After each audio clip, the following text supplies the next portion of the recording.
It is your Classic Metal Show right here on the ClassicMetalShow.com. That, of course, from the Dr. Feelgood record, that is Motley Crue with She Goes Down. And that's pretty appropriate for this guy that's coming on now, not because he goes down, but because the people that are featured in his documentary go down quite a bit. Of course, I'm talking about the new documentary, Underbelly, and the director of the documentary, as well as the editor-in-chief of Girls and Corpses magazine, is the one and only Corpsey Rhine. Corpsey, how are you, man?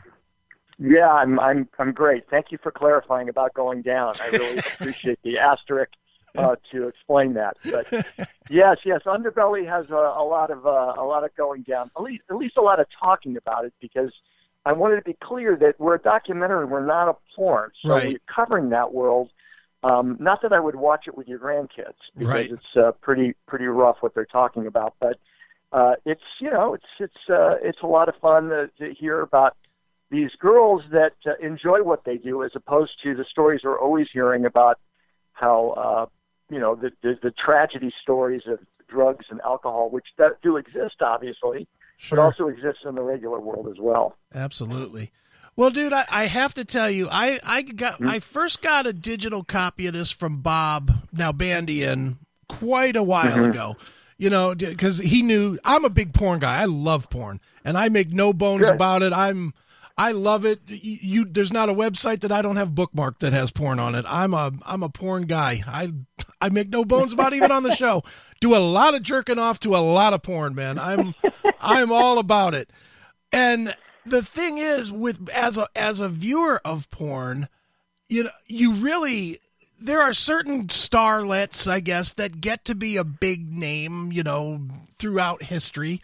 But for the most part, the girls are kind of nameless, and that's what I thought was most appealing about your documentary was you gave a name and some thought and some real history to these girls that are I'm assuming mostly the current wave of porn stars that are out there, and it really kind of humanized it a little bit from the rawness of what you watch when you're just watching a 3 or 5 minute clip of porn.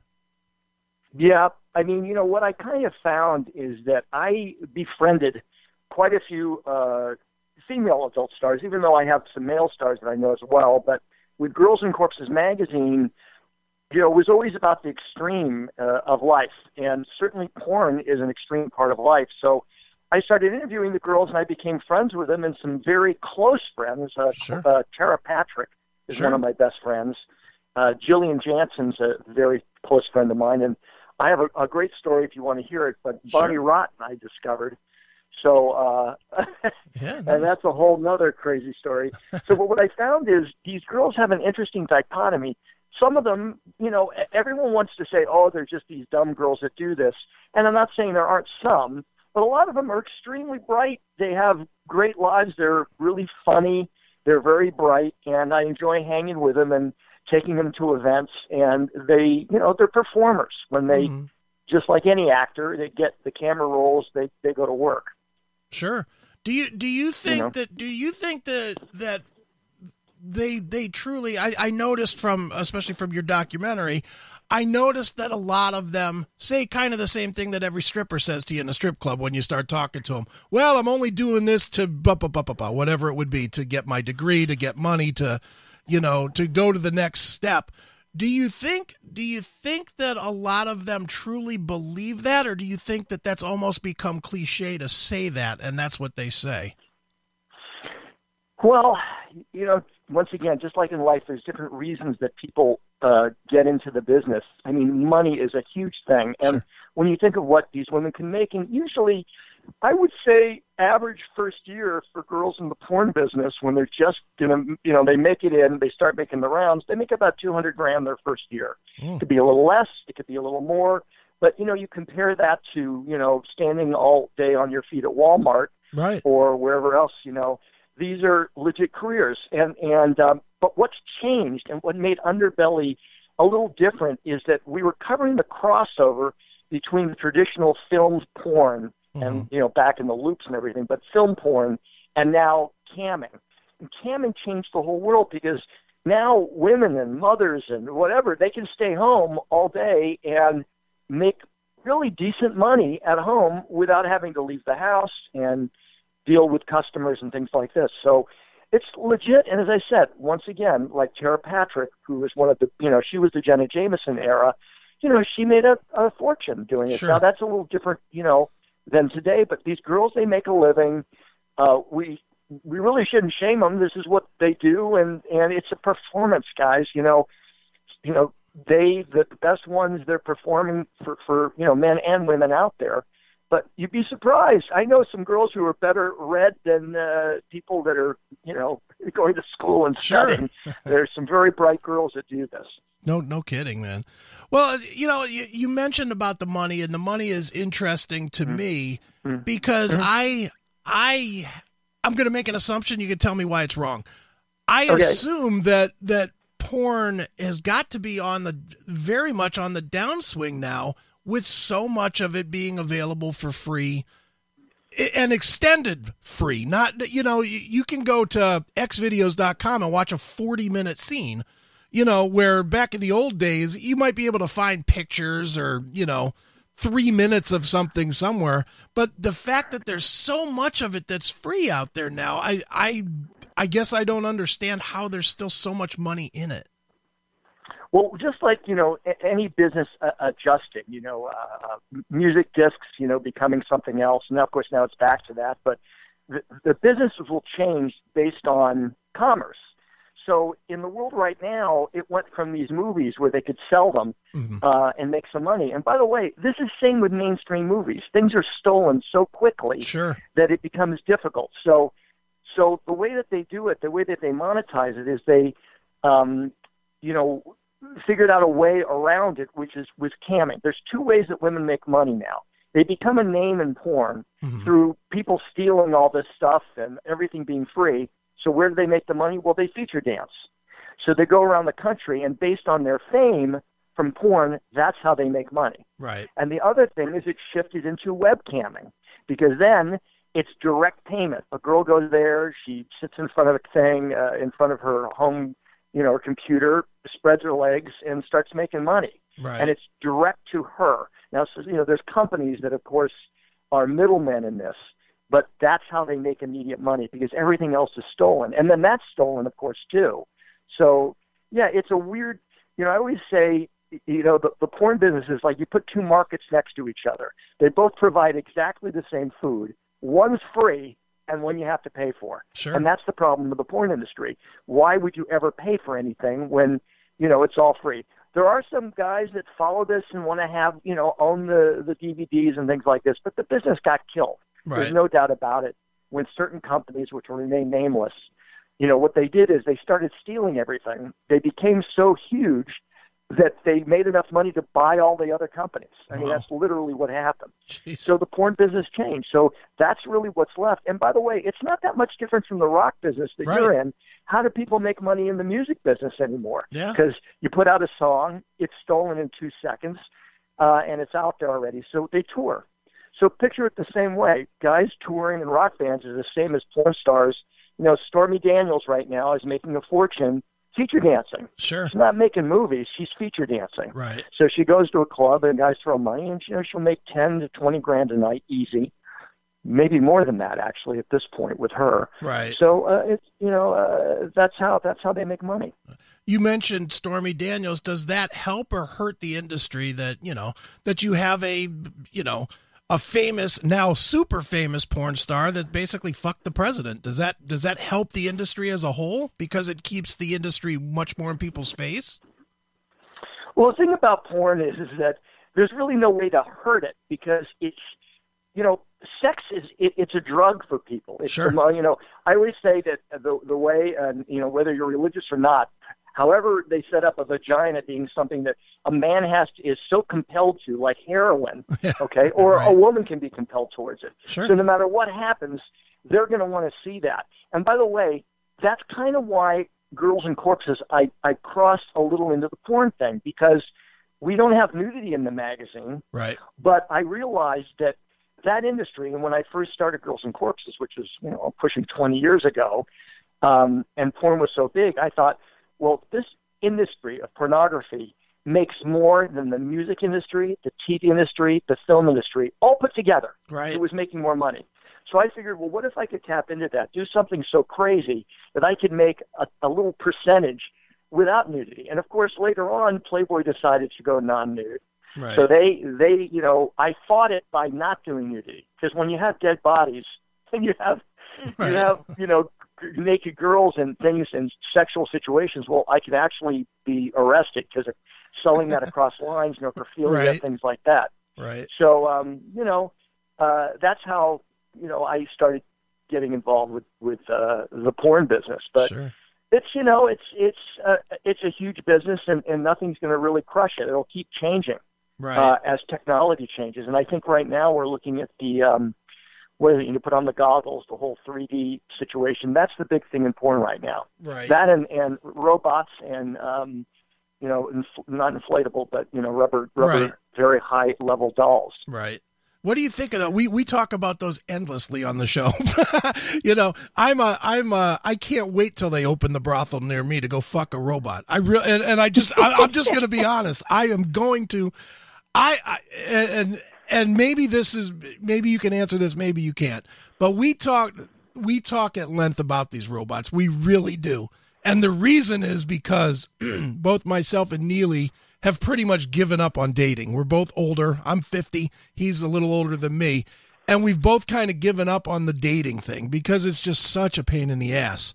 And ultimately, the only thing that we're really doing is chasing the ass in the end for the very, very most part. And my honest take is that the robots are going to finally put a value on what sex is really worth to a guy. And, you know, and I think that's why there's so much pushback on it right now, is not necessarily because it's dirty or whatever, but because it really does stamp, this is what guys want and this is what its value is. What do you think?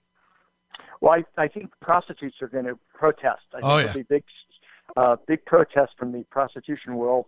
I think it's the future. I think it's legitimate, and I've actually been to the factories where they make the very high-end molded dolls. Sure. And kind of creepy, actually. It's kind of like a meat market, you know, literally, where there's heads hanging and feet. And now, you know, it's very specific. A guy wants, you know, blonde with a big butt, and wants green eyes, and, you know, wants a certain kind of hair and lipstick color, and they actually put together exactly what you want. So, you know, I think there is a future in it. I don't know if it's ever going to go away with the, I don't think it's going to crush the adult world in terms of, you know, porn and watching porn. I mean, look, the fact is, once it went from going to a video store and having to pick up, you know, Cum Sluts 53 and being embarrassed, or going to the Pussycat Theater, and I'm sure your listeners are not going to know what that is, but that used to be, you know, jerk-off theaters. Right, These are, you would go, wear an overcoat, and you would, you know, masturbate in the theater. This is how it used to be done. But once people got computers in their house, well, this is like the rat tapping the bar for the fucking heroin. Right. I mean, it's, you know, the problem I see to this, and I don't know if you experienced this or talked about this, but sex addiction really is a problem, because it gets in our brain. It's so readily available, and particularly because whatever your fetish is, you can nail it in 2 seconds. Yeah. You know, you want a girl with a hairy back and 2 horns and drools. I mean, fuck, it's there. Yeah. You know, I mean, so whatever your darkest fetish is, you know. But here, listen, this is a question I have for you. Sure. I'm wondering with, you know, the world, and I'm not going to get into politics, don't worry, but I am worried at some point what will happen with the lists of what people have looked at. So there's some record where all the stuff you've looked at, and right now guys are going, holy shit, what if that came out? Right. But could we get into a society sometime, or let's say, you know, someone's on trial and they could look up their history of porn watching. Why is that something that couldn't happen? Oh, it could happen. It definitely could happen. I'll be honest, I would not doubt at all that it has happened, especially in like rape cases and stuff, because, you know. Child porn, I would say for sure, because Sure. I think a lot of those are troll sites. If they put up, you know, if someone put in underage girls, you know that some FBI person somewhere is going to watch and track that. Mm-hmm. So, you know, as I say, there's pros and cons of everything. I guess it's better that people can be in their house and enjoy porn. Sure. Which, by the way, you know, who was it? You know, Avenatti was somewhere and asking a guy if he watched porn. He wouldn't answer. Oh, he was on with Tucker Carlson. Okay. If you watch porn, he wouldn't answer the question. Yes. The thing is that everybody watches porn. Of course. Everybody watches porn. And, you know, but it's this secret thing because we're still in this society where that's not accepted. And that's why Underbelly is really shows you the crossover between the film porn world and webcamming. And these girls just talking very frankly. You know, I have no problem talking to these girls, you know, if it's, you know, anal fissures. I don't care what. I'll talk to them about fucking anything. Right. By the way, you know, that's the whole thing. Have you ever talked about on your show where the girls fuck so much that their asshole gets pulled out and it's like the pink the socking blossom, or the whatever? blossom? Yeah, the pink socket or what, pink sock. Yeah. That became a thing. Yeah. You know, it was like a thing. Girls wanted to have that. It's as crazy as you can believe it. But, you know, it's, you know, I think that the girls that are smart, you know, they monetize this business and they do all the publicity, they promote themselves. And by the way, I just want to mention that I always looked at these girls, you know, as people that have this sexual side, but also their intelligence side. And I used them in the magazine to write things and whatnot and to do art. And now I have a movie which is just out, and if you guys want to see a sex scene in a film with Jillian Jansen in her first mainstream role, I hired a pro for a mainstream movie because I knew in the sex scene Jillian Jansen could do what I wanted and not be uncomfortable about it. So the movie's called CYNTHIA, and it's on every VOD, iTunes, Amazon On Demand, you name it. It's everywhere right now. Absolutely. So I wrote and produced that, and I'm also in it. But Jillian's in it, and so I give them the opportunity, you know, to cross over because, you know, Jillian's a blast, man. We hang out. She's so much fun. She's really great. And I know guys are like, well, why don't you just fuck all these girls all the time? Well, you know, that's what their life is. And listen, I've met some of these girls that hate sex. Literally fucking hate sex. But this is a business. Look at them like a sideshow circus performer. That's what it is. They turn it on. And by the way, the guys, and I've been on 1,000 porn sets. The guys that do this, it's a very high level of ability to do what they do. Guys that are like, oh my God, I would love to be in this, you know, fucking girls all the time. It's a rough business. And most of the time they're off in the corner jerking off, getting ready for a scene because they're so desensitized by it that they got to think of their toothless grandma, you know, and jerk off in the corner so they can get hard. I mean, then this is the opposite of regular sex for a guy. So instead of fucking a girl and just coming when you feel like it's all great and you're in the ready moment, they don't let you come all day. So you're fucking this girl, no coming. And then they go, okay, pop shot. And you got to do it like in a minute. and you're desensitized.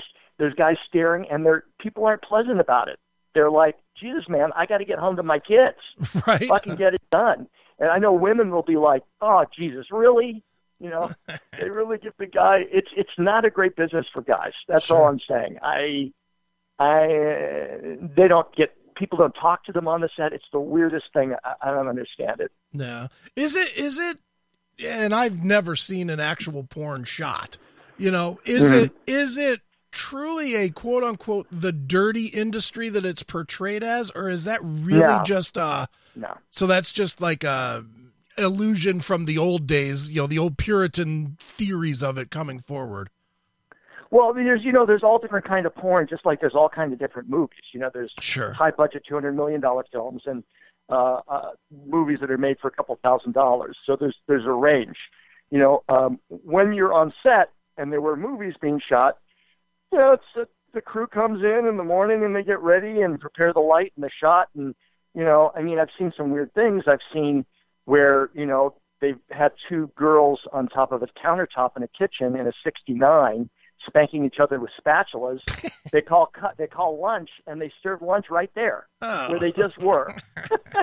Nice. So yeah, I mean, there's but then the lower ones are the like take Max Hardcore. And by the way, if anyone is interested in Max Hardcore, I did a 10-part interview with Max Hardcore. Nice. And Max is one of the few, if only, person who was ever put in prison for pornography. Wow. It turned out to be a kind of a fake charge. They charged him with shooting of a minor, but it wasn't a minor. He is very careful to have contracts. They have, what's called an intro and an outro. When you're a girl and you're going to do a porn scene with someone that's as hard as Max Hardcore. And at the time, he was harder. He was doing the choking, the vomiting, right. The pissing, all this kind of stuff. But then he would, I went to his place to do the interview with him, and he had a closet of wardrobe. And it was all like little girl clothing. It was like, little cute stuff. But the girls that show up, they're 18, they have agents, they've signed a contract with him beforehand that's very thick. Right. And then at the end, when they're done, they do an outro saying, what I did, I sucked your dick, I threw up, I did this, I'm fine with all this, I didn't do alcohol, I didn't do drugs. So he's very careful. And by the way, he had a lawsuit with Bonnie Rotten because she didn't like the fact that he shot her first scene with him. And, he's really extreme. Sure. And she didn't know it would get out there. But she signed all the paperwork, so she had no case. Wow. But anyhow, I forgot the question was, actually. I was rambling on. Well, we were just talking. You started talking about your movie, Cynthia, and I wanted to go into that a little bit. I watched it. It's a fun movie. It really is a fun movie.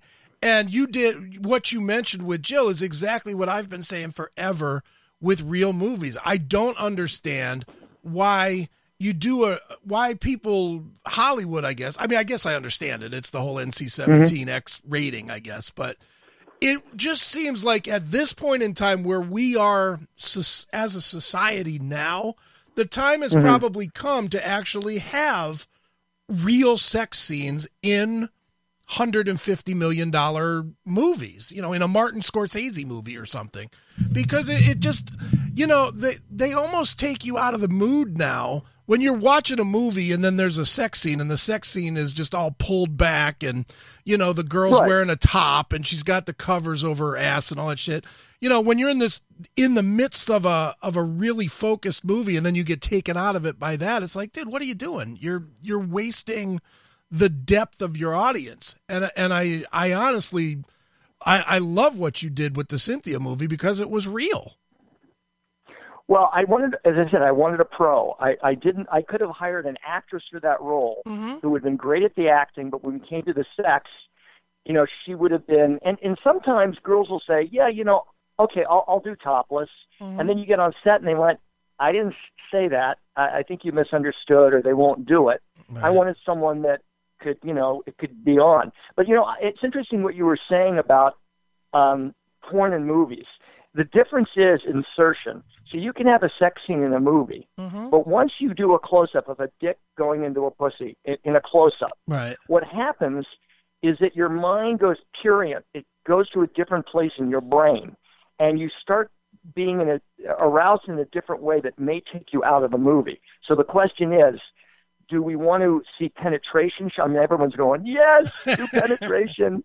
We want to see Julia Roberts get, right. Right. I mean, so does it take you too far out? Because I think as a, director or writer, you want to keep people in the story, and does that take people out of it? However, I think the middle point was Jillian in the movie, because, he's fucking her, and, he was good to go, and everything was great, but we still didn't show penetration, right.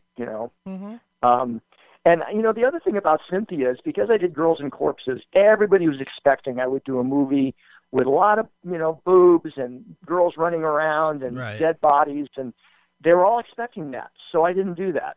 I did a movie that actually has a message, and it actually has to do with the obsession of women and reproduction, having to have a baby. And what's happened is now they have shots, these IVF shots, and people, spend $10,000 a pop to have a baby. And it's so important to them. They've drank the Kool-Aid that if their lives are not complete, they have to have a kid, their relationship will be over, and the pressure is unbelievable.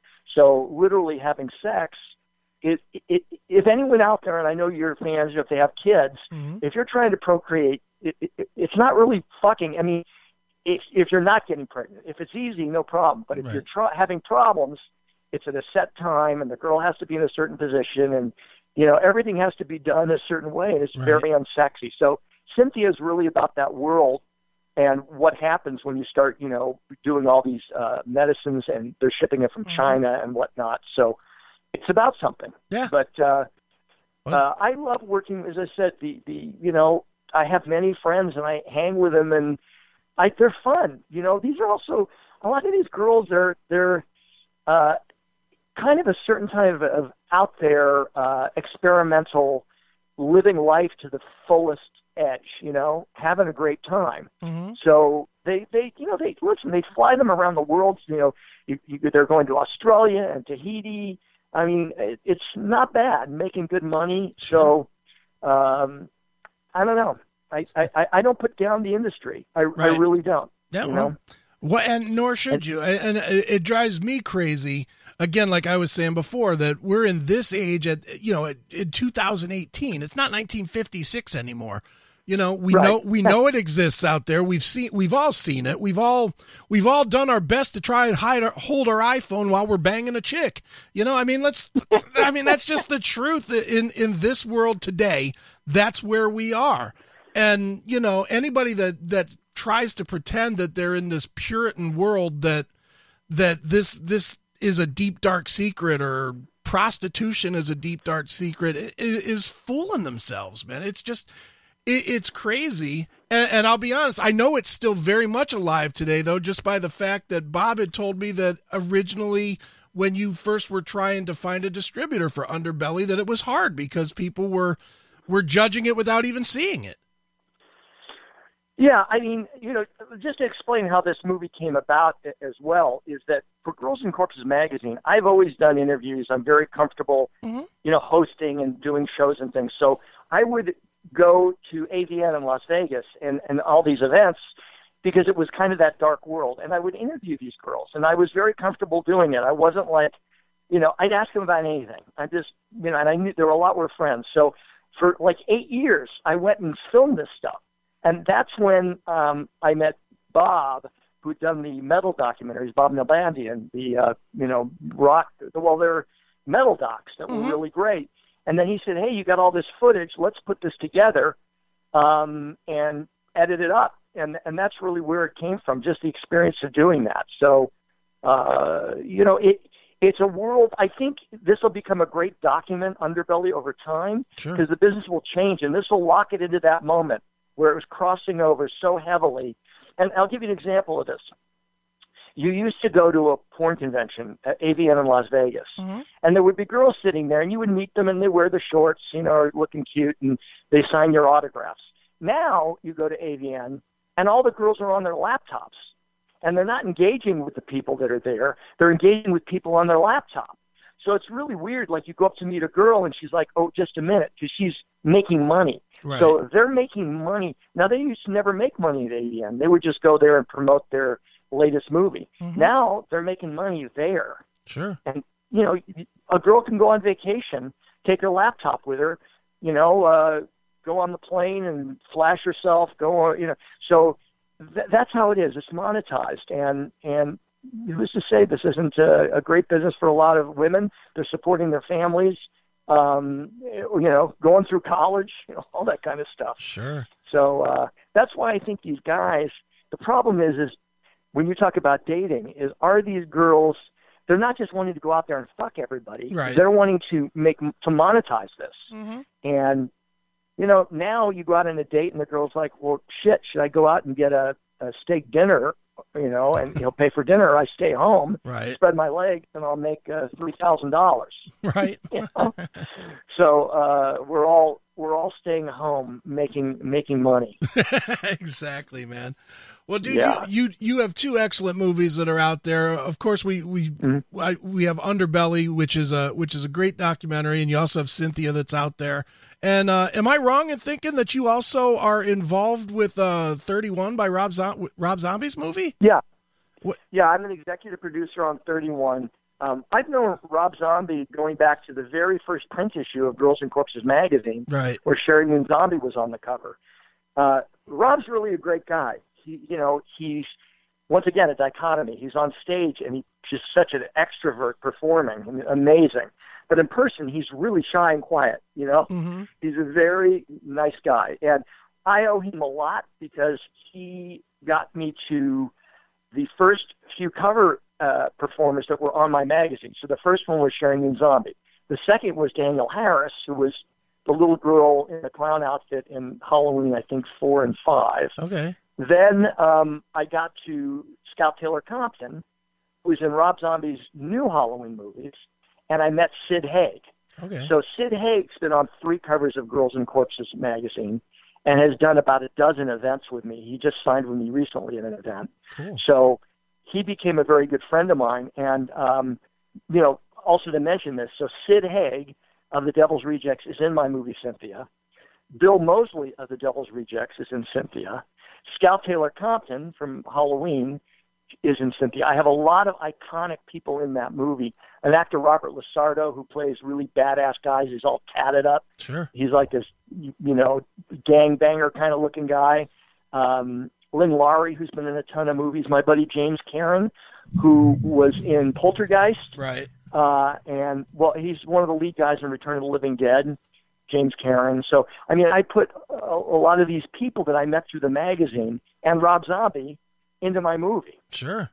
So, and by the way, I have another movie in post, and I haven't talked about this anywhere yet. It's online on IMDb, but I'm in post, almost done with my second fully featured Girls and Corpses Presents production, which is called Exorcism at 60,000 Feet.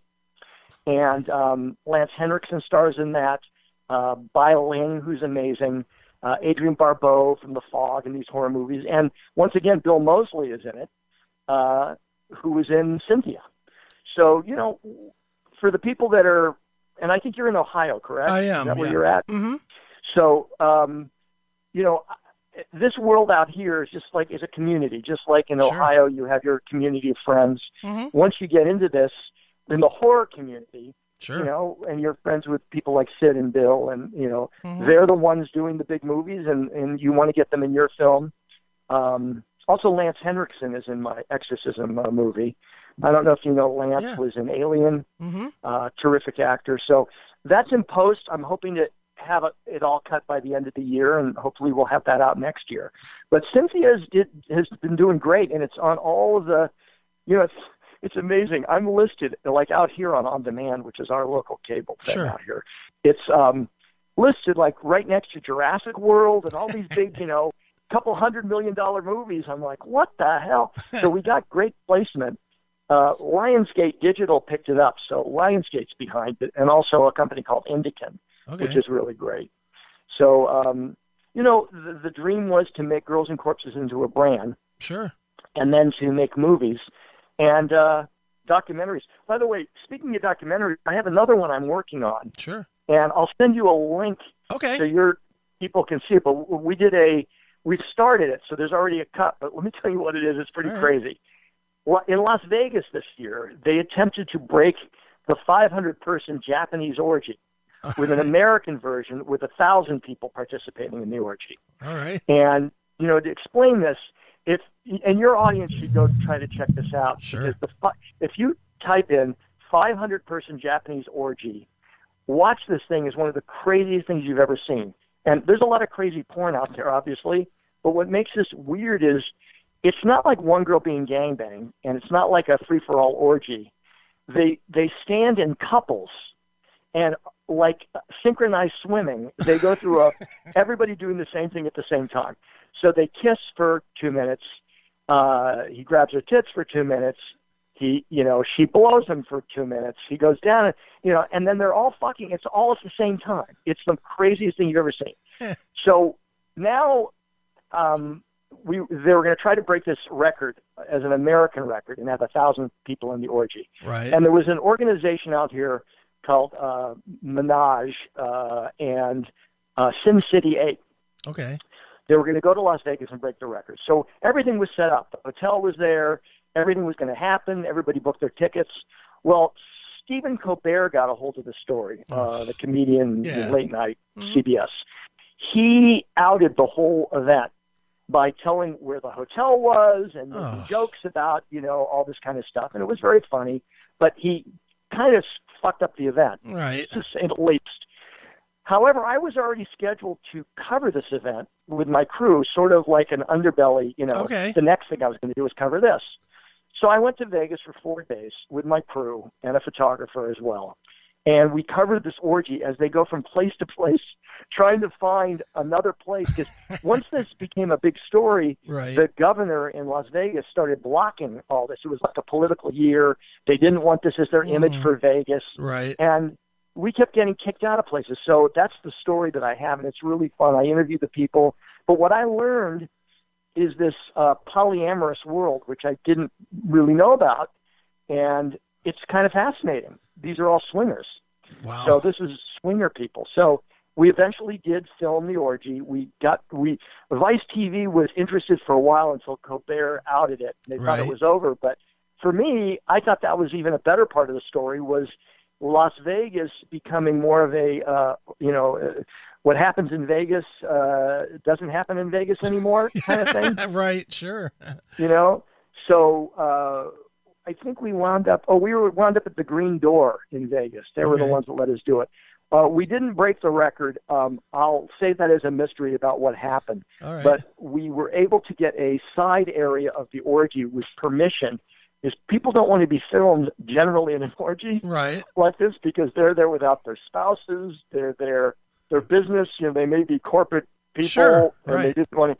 So we got people to sign off a contract so that we could film. I think we had about 30 of the orgy people that we filmed, and it was really a bizarre experience being in there filming it. Let me tell you, dude, you didn't know where to put your hands or sit down. It was just really a little weird. And then they have to come in with cleaning crews afterwards, like hazmat suits.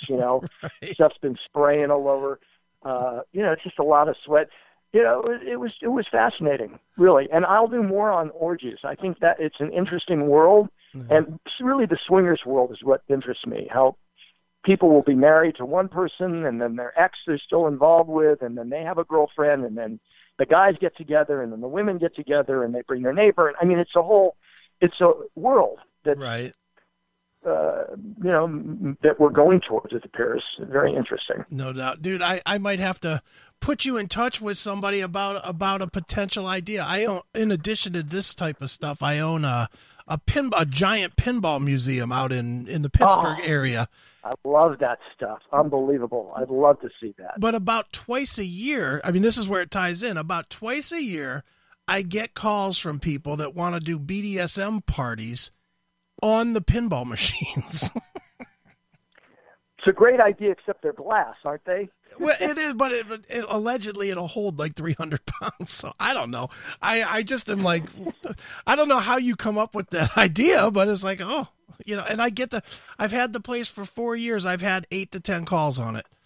People asking to do it. Well, yeah, I mean, and you're in Ohio, so I'd have to, you probably have listen, every community has a BDSM community in it. Mm-hmm. By the way, going back a little bit to, it seems to me that the most repressed areas are the areas where the kink is the kinkiest. Sure. So if you go to areas that are religious, and I mean specifically the Vatican, right? Because religion right now is, these are the most repressed people, and they're the most perverted. Right. I mean, it's really, really unbelievable. And at this point, it's kind of hard to deny that pedophiles have targeted going into these organizations. But the repression is where this breeds. Right. It doesn't breed as bad where people are free to do whatever. It's not, it's the weird stuff, the people running around in rubber diapers. are the more repressed people, I think. No doubt, man. Well, dude, Yeah. obviously you have these two movies, Cynthia and Underbelly. They're both available. Right. Why don't we do this? Why don't we wrap up with a Rob Zombie tune, since we talked about Rob Zombie? You got a favorite tune of his that you'd like us to wrap the interview up with? You know what? Go with your gut. I love all Rob Zombie stuff, so just let it rip. Rob's a great guy, so here's to Rob Zombie. And by the way, I'm going to plug him. All right. Because he's helped me. But 3 from Hell will be out probably February or March of next year, and it brings back what they said could never happen: Sid Haig, Bill Moseley, a lot of the original gang, Sherry Moon Zombie. So thank you, Rob, for helping me as well. All right. Well, let's play some Rob Zombie right now. We'll play Super Beast. So check it out. It's Rob Zombie. That's super good choice. Good Excellent. choice. Well, check it out. It is your classic metal show.